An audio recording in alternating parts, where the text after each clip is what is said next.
live and breaking news this morning into claims of influence peddling and selling out America while pocketing cash for himself and his family, and the impact to U.S. national security. Here's House Oversight Committee Chairman Congressman James Comer with me on Friday morning on Fox Business's Mornings with Maria. Watch.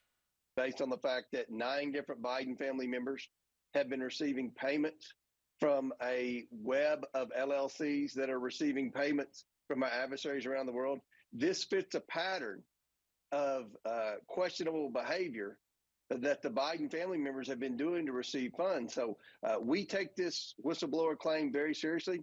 We know it exists. We know the FBI has the document. I can tell you this, the Biden family have received a lot of payment from the Chinese Communist Party, from entities that are state-owned entities. Chairman Comer sending a subpoena to FBI Director Christopher Wray to testify and to produce a document in the FBI's possession that, quote, describes an alleged criminal scheme involving then Vice President Biden and a foreign national relating to the exchange of money for policy decisions. This comes as Secretary of State Anthony Blinken denies he pushed for 51 intelligence officials to sign a letter calling the Biden laptop Russian disinformation right before the election, and then lied about it under oath, as Senator Ron Johnson told us right here last week. Anthony Blinken finally did come in and sit down for a voluntary transcribed interview in December of 2020 because he wanted to be Secretary of State. And now, because of more information that's come out, we know that he lied bold-faced to Congress about never emailing Hunter Biden. My guess is he told a bunch of other lies that hopefully we'll be able to bring him and his wife back in, tell them to preserve their records. It wasn't my idea, didn't ask for it, didn't solicit it, and I think the testimony that the former Deputy Director of the CIA, Mike Morrell, put forward confirms that. Joining me right now with more on all of this in this Sunday morning exclusive interview is House Oversight Committee Chairman, Kentucky Congressman James Comer. Mr. Chairman, thanks very much for joining us. Good morning. What can you tell us about this latest investigation of influence peddling on a sitting president? I know that you're planning a press conference this Wednesday. What will we learn?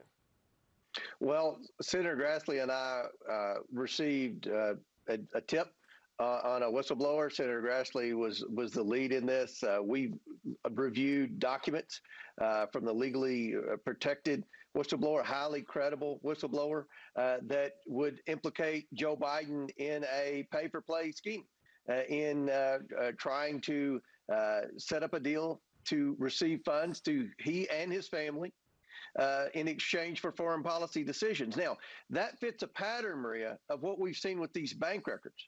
And on Wednesday, we're going to present to the American people all the information that we've received thus far pertaining to bank records. We're going to disclose many of the different LLCs, many of the different transactions that all these different Biden family members have gotten from our adversaries around the world. Now, we don't believe this was just a coincidence that all these Biden family members were receiving money from this web of LLCs into their personal bank accounts. We believe this was done in exchange for something that then Vice President Biden and now President Biden would have done. So this whistleblower is going to provide some very crucial information to our investigation, and we've given the FBI until May the 10th to produce this document. So the ball is in the FBI's court with respect to this whistleblower. You are sure that this document exists? 100%.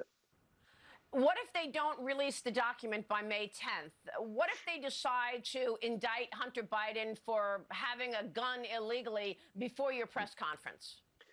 My message to the Department of Justice is very loud and clear. Do not indict Hunter Biden before Wednesday, when you have the opportunity to see the evidence that the House Oversight Committee will produce with respect to the web of LLCs, with respect to the number of adversarial countries that this family influence peddled in. This is not just about the president's son. This is about the entire Biden family, including the president of the United States.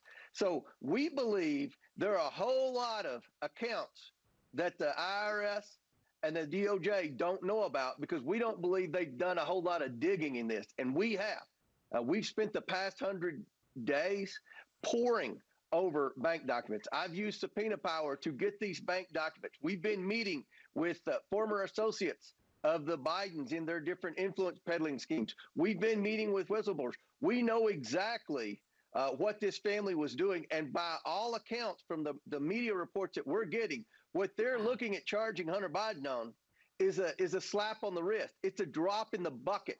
So Wednesday will be a very big day for the American people in getting the facts presented to them so that they can know the truth. And then the Department of Justice can finally do what they should have done years ago.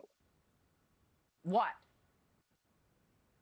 Well, obviously, the president's sons committed many crimes. I mean, you're looking at potential money laundering. Jonathan Turley comes on Fox all the time and talks about he was essentially a foreign agent for countries like China. He's an unregistered foreign agent. Those are serious crimes. You've got the possible racketeering. I mean, the list goes on and on and on. And again, Maria, it's not just the president's son. And we don't believe these countries were paying the Biden family for nothing. We believe they were getting a return on their investment, and the return on the investment would have been policy decisions for then Vice President Joe Biden and current President Joe Biden. How much money do you believe the Biden family has taken in? How much money have you been able to identify of cash going to Biden family members? Well, we're going to dive into that on Wednesday, but it's millions and millions of dollars. I can say that. Hopefully people will pay attention on Wednesday when we have this press conference and they can see actual bank records. So, another thing that's important to note with this investigation, Maria, and I think will make it even more interesting on Wednesday, is more and more evidence is pointing towards Joe Biden. I mean, obviously, Joe Biden was involved in all these things, despite the fact that he's lied to the American people, despite the fact that his press secretary continues to lie about it. We've already produced one wire from one LLC, totaling over $1 million to 4 different Biden family members. And now we're going to produce an additional 5 Biden family members, more countries, more LLCs, more bank accounts. I mean, this thing is much bigger than anyone would have ever predicted. And it all points towards Joe Biden, the big guy. This is just incredible. So is this money laundering? Is this racketeering? What? They were just taking money and changing policy decisions and announcing policy decisions on behalf of America and pocketing the cash. Yeah, the LLCs were set up to disguise the sender of the money and to deceive the IRS so they wouldn't have to pay taxes. Or else the countries would have just wired the money directly to the Bidens. But they tried to do it through a web of LLCs. I was a director of a bank for over a decade. There's a term that banks use for that. It's called money laundering. And obviously the bank violations that we looked at Treasury, many banks suspected the same thing. So the Department of Justice has a whole menu of options to go after this family on, not just the president's son, but this family. And it's not going to be lying on a gun application or not paying taxes for 1 or 2 calendar years. I don't think they realize how many different LLCs and how much different money the Bidens laundered into their personal accounts. So there's a whole lot of information here for the Department of Justice to use. And by all accounts, I don't think they're aware of the majority of it. One of the critical decisions that this president made during the first couple of weeks of his presidency was to cancel the China initiative. This is a Trump-era initiative which was actually indicting those people who were getting paid by Communist China to send intellectual property and information from America back to China. Secretary Pompeo closed down the entire Houston embassy over the surveillance and that, as well as others. Is the China initiative cancellation one of those decisions that Joe Biden got paid for? Well, it's very suspicious why he did it. I mean, this is one of the worst decisions with respect to national security that Joe Biden made as president. And he did it right out of the bat. And the person that he had that at the time that was making the pitch to the FBI to drop the China initiative because they said it was racially profiling Asian student was the then president of the University of Pennsylvania, who is now Biden's appointee as ambassador to Germany. And remember, the University of Pennsylvania was getting tens of millions of dollars from anonymous donations from China. Maria, this stinks to high heaven. The amount of money that China has sent Biden and Biden family entities has apparently impacted many decisions that this administration has made that were adversarial to every American. Our national security is at risk because of bad policy decisions that Joe Biden made that put China first and America last. And for me to see all these bank records and all these deposits from the Chinese Communist Party directly to the Biden family members, I mean, it's pretty disgusting. And I can't wait until Wednesday to present this to the American people. And I'm anxious to see how the mainstream media covers this, because the New York Post, the New York Times, Washington Post, MSNBC, NBC, ABC, I don't even think they covered the whistleblower that Senator Grassley and I presented. They didn't even cover that. I mean, that's a pretty big story. A credible whistleblower comes forward and says the Vice President of the United States was trying to shake down a foreign national in exchange for foreign policy decisions. Another decision that we've discussed in the past was that memorandum of understanding that Biden signed as vice president back in 2013. That allowed hundreds of Chinese companies to trade on U.S. exchanges and not follow any U.S. auditing rules. That enabled these companies to enter America and get huge money raising from U.S. investors. Was that one of the decisions? Well, I mean, that's another very bad decision that put China first and America last. I mean, you know this, Maria. I used to watch you on CNBC all the time. I mean, a publicly traded company has to go through so many compliance requirements, so many auditing requirements. And he just, with the struggle of the pen, allows the Chinese companies to go in and bypass all this. It puts China at another competitive advantage over the United States in attracting American capital. I mean, this president has always put America last and China first. And I think the walls are coming in on this family. And Wednesday's going to be a big day with respect to transparency and with respect to credibility of congressional investigations. Real quick before you go, I'll be focused on Wednesday, and we certainly want to get you back after that press conference. But what if they do not adhere to this? What if they refuse to turn over that memo? What are you going to do about Merrick Garland, the head of the DOJ? What about Christopher Wray at the FBI? Will you move to subpoena, impeach? What can you do? What levers do you have if they say, no, we're not giving you any document? Well, Senator Grassley and I have a plan B. We hope to not have to employ plan B, but we will. So I've still got a little bit of confidence in the majority of the employees at the FBI and the DOJ, not the top. I lost confidence in the top a long time ago. But hopefully there will be enough people that will put pressure on the leadership to do the right thing and be transparent with the House Oversight Committee and the American people. Okay, we will leave it there. Mr. Chairman, thanks very much. We will be waiting for your news on Wednesday. House Oversight Committee Chairman Congressman James Comer. Thank you, sir. A lot of news broken right there in that very important interview. A debt ceiling is like giving your child a credit card and you hit the limit. Would you automatically just raise the limit, or would you first look at how they spent their money? We're raising the limit responsibly, but we're looking at our fiscal house and curving the waste, limiting the growth in the future, saving us taxpayer money, but also growing the economy by making us energy independent and getting us cutting red tape so we can build things in America. And that was House Speaker Kevin McCarthy on this program 2 weeks ago, as House Republicans are seeking to raise the debt limit by $1.5 trillion, while also rolling back spending and imposing a 1% cap on future spending for the next decade. President Biden has finally agreed to meet with congressional leadership this upcoming week. The meeting will happen this Tuesday.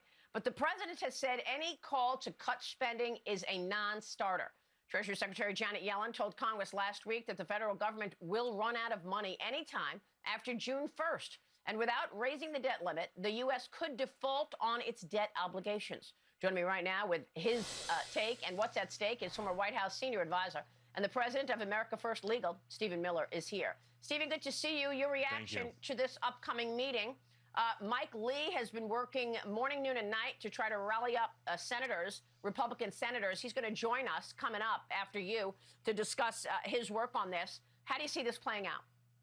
Well, I'll take the second thing first. Mike Lee's letter with 43 senators changes the game here, because now you have a situation where the House has passed a debt ceiling bill that cuts spending, and you have more than 40 senators who have said they will not support any conditions-free increase in the debt ceiling. In other words, the debt ceiling increase must be paired with some kind of spending reform.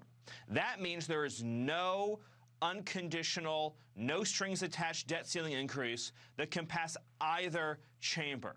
So Biden's whole strategy, and that of his advisors, is that they want to break the will, break the spirit, break the backs of Republicans in the Senate and Republicans in the House. So this is a true test of willpower, of resolve. The only circumstance in which Biden will be allowed by his advisors to make a deal, the only circumstance, is if he knows with absolute certainty that 40 Republicans won't bend and Kevin McCarthy's conference won't bend. As long as those two facts hold true, there will be a deal.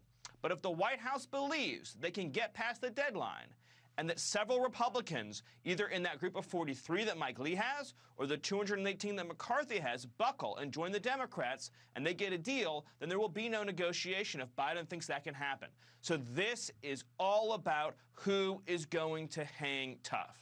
Well, I mean, look, the president has his advisors around him telling him it's a non-starter, be tough. Is he going to do a unilateral deal with McCarthy?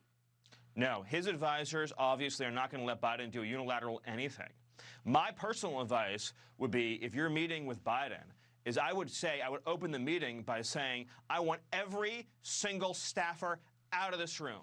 Every staffer out of here. I'm not negotiating with staff. I'm not negotiating with subordinates. I'm not negotiating with functionaries. The only person I'm talking to, old and addled though he may be, is Joe Biden. And I'm not leaving this room until I hear something out of Joe Biden's mouth about what kind of deal we're going to get. Because I don't want to talk to advisors. They were not elected by anybody. They don't work for anybody.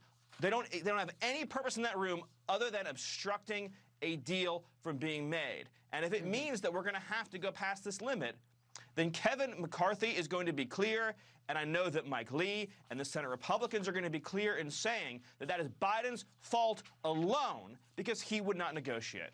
Let me get your take on the other major story that is happening this week, and that is James Comer's press conference on Wednesday. America First Legal released records showing deals between communist China and the Biden family. What can you tell us about these records that America First Legal has been getting through the Freedom of Information Act? Yeah, so we filed a Freedom of Information Act request for Vice President Biden's records pertaining to all things Hunter and Rosemont Seneca, the Hunter firm.